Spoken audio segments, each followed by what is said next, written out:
ನನ್ನ ಹೊಸ video ಅಪ್ಲೋಡ್ಗಳ ನೋಟಿಫಿಕೇಶನ್ಗಾಗಿ subscribe ಮಾಡಿ ಹಾಗೂ ಪಕ್ಕದಲ್ಲಿರೋ ಬೆಲ್ ಐಕಾನ್. ನಮಸ್ಕಾರ, ನಾನು ಶಿಲ್ಪಾ. ಮನೆ ಪಕ್ಕಕ್ಕೆ ಮತ್ತೊಮ್ಮೆ ಸ್ವಾಗತ. ನಮ್ಮ ಇವತ್ತಿನ ರೆಸಿಪಿ ಕ್ರೀಮಿ ಟೊಮೆಟೊ ಪಾಸ್ತಾ. ತುಂಬಾ ಈಸಿ ರೆಸಿಪಿ. ಹೇಗೆ ಮಾಡೋದು ಅನ್ನೋದನ್ನ ನೋಡೋಣ. ಏನೇನ್ ಬೇಕು ಅನ್ನೋದನ್ನ ನೋಡ್ಕೊಳ್ಳೋಣ.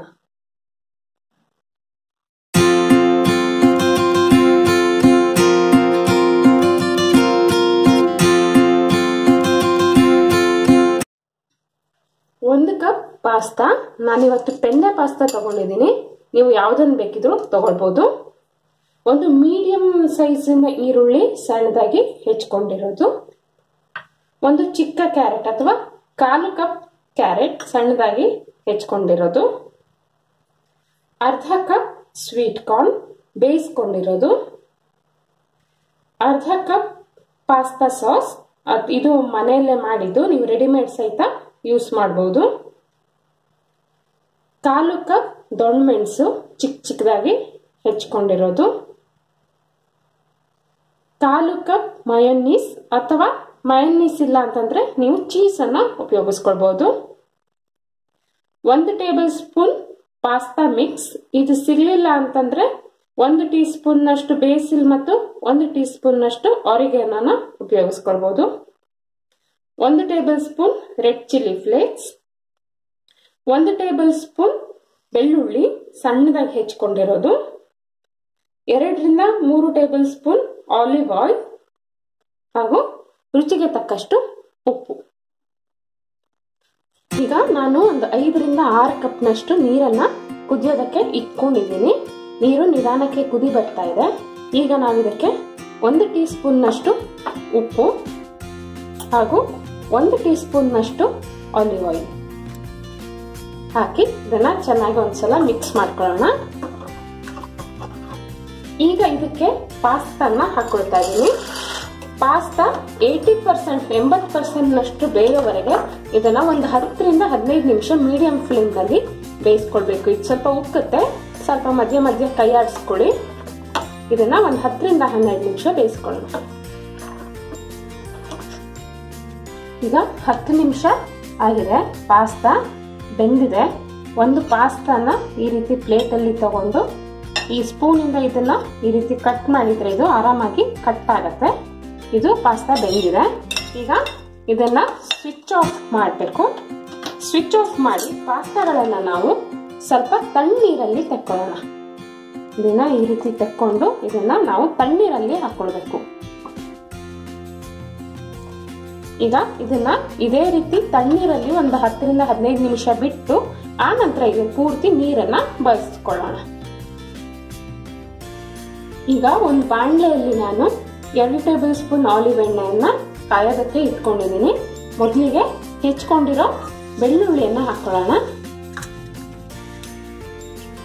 ಇದನ್ನ ಒಂದ್ 2 ರಿಂದ 3 ಸೆಕೆಂಡು ಈ ರೀತಿ ಕೈ ಆಡಿಸ್ಕೊಳ್ಳೋಣ. ಇದು ಜಾಸ್ತಿ ಹುರಿಯೋದು ಬೇಡ, ಪರಿಮಳ ಹಾಗೆ ಇರಬೇಕು. ಹಾಗಾಗಿ ಒಂದ್ 2 ರಿಂದ 3 ಸೆಕೆಂಡ್ ಈ ರೀತಿ ಕೈ ಆಡಿಸ್ಕೊಂಡ ತಕ್ಷಣ ನಾವು ಇದಕ್ಕೆ ಹೆಚ್ಚಿಕೊಂಡಿರೋ ಈರುಳ್ಳಿಯನ್ನ ಹಾಕೊಳ್ಳೋಣ. ಈರುಳ್ಳಿ ಸ್ವಲ್ಪ ನಸಗೆಂಪು ಬಣ್ಣ ಬರೋವರೆಗೆ ಒಂದ್ 2 ರಿಂದ 3 ನಿಮಿಷ ಫ್ರೈ ಮಾಡ್ಕೊಳ್ಳೋಣ.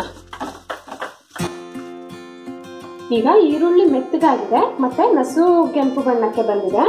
ಈಗ ನಾವು ಇದಕ್ಕೆ ದೊಣ್ಣಮೆಣಸು ಮತ್ತು ಕ್ಯಾರೆಟ್ಸ್ ಅನ್ನ ಹಾಕೊಳ್ಳೋಣ. ಇವೆರಡು ಸ್ವಲ್ಪ ಕ್ರಂಚಿ ಆಗೋವರೆಗೆ, ಗರ್ಗರಿ ಆಗೋವರೆಗೆ ಒಂದ್ 2 ನಿಮಿಷ ದೊಡ್ಡ ಉರಿಯಲ್ಲಿ ಇದನ್ನ ಹುರ್ಕೊಳ್ಬೇಕು. ಈಗ ನೆಕ್ಸ್ಟ್ ನಾವು ಇದಕ್ಕೆ ಸ್ವೀಟ್ ಕಾರ್ನ್ ಅನ್ನು ಹಾಕೊಂಡು ಬೇಗ ಒಂದ್ 2 ಸೆಕೆಂಡ್ ಇದನ್ನ ಫ್ರೈ ಮಾಡ್ಕೊಳ್ಳೋಣ.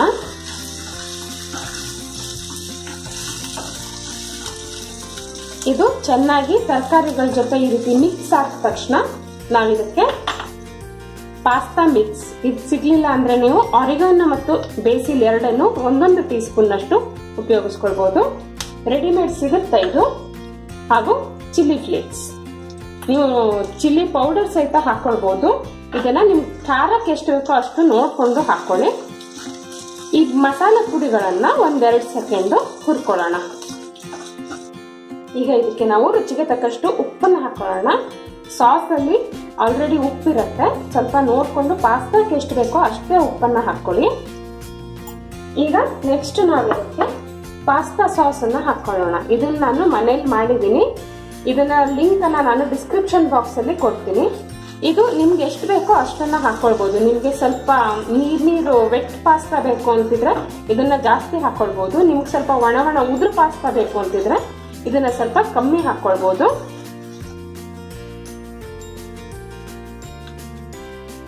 ಈಗ ಈ ಸಾಸು ಚೆನ್ನಾಗಿ ತರಕಾರಿಗಳ ಜೊತೆ ಮಿಕ್ಸ್ ಆದ ತಕ್ಷಣ ನಾವು ಇದಕ್ಕೆ ಬೇಯಿಸಿಟ್ಕೊಂಡಿರೋ ಪಾಸ್ತಾನ ಹಾಕೊಳ್ಳೋಣ. ನಾನು ತಣ್ಣೀರಿನಿಂದ ಡ್ರೈನ್ ಮಾಡಿ ಇಟ್ಕೊಂಡಿದ್ದೀನಿ. ಇದನ್ನ ಹಾಕೊಂಡು ನಿಧಾನಕ್ಕೆ ಪಾಸ್ತಾ ಮುರಿದು ಹೋಗದೆ ಇರೋ ಹಾಗೆ ಇದನ್ನ ಚೆನ್ನಾಗಿ ಮಿಕ್ಸ್ ಮಾಡ್ಕೊಳ್ಳೋಣ.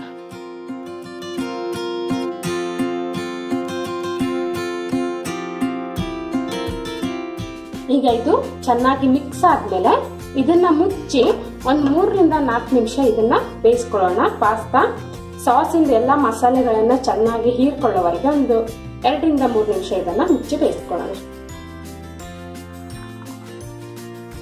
ಈಗ 3 ನಿಮಿಷ ಆಗಿದೆ. ಪಾಸ್ತಾನ ನೀವು ಹೀಗೇನೆ ಸರ್ವ್ ಮಾಡ್ಬೋದು. ಇದು ಚೆನ್ನಾಗಿರುತ್ತೆ.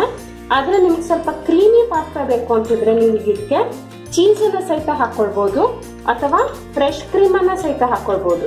ನಾನಿವತ್ತು ಮಯೋನೀಸ್ ಹಾಕ್ತಾ ಇದ್ದೀನಿ. ನೀವು ಮಯೋನೀಸ್ ಟೇಸ್ಟ್ ಇಷ್ಟ ಇಲ್ಲ ಅಂತಂದ್ರೆ ಚೀಸ್ ಹಾಕೊಳ್ಳಿ. ಇಷ್ಟ ಇದೆ ಅಂತಂದ್ರೆ ನೀವು ಮಯೋನೀಸ್ ಅನ್ನ ಹಾಕೊಳ್ಬಹುದು. 3 ರಿಂದ 4 ಟೇಬಲ್ ಸ್ಪೂನ್ ನಷ್ಟು ಮಯೋನೀಸ್ ಅನ್ನ ಹಾಕ್ತಾ ಇದ್ದೀನಿ. ಈಗ ಗ್ಯಾಸ್ ಅನ್ನ ಆಫ್ ಮಾಡಿ ನಿಧಾನಕ್ಕೆ ಇದನ್ನ ಮಿಕ್ಸ್ ಮಾಡ್ಕೊಳ್ಳೋಣ.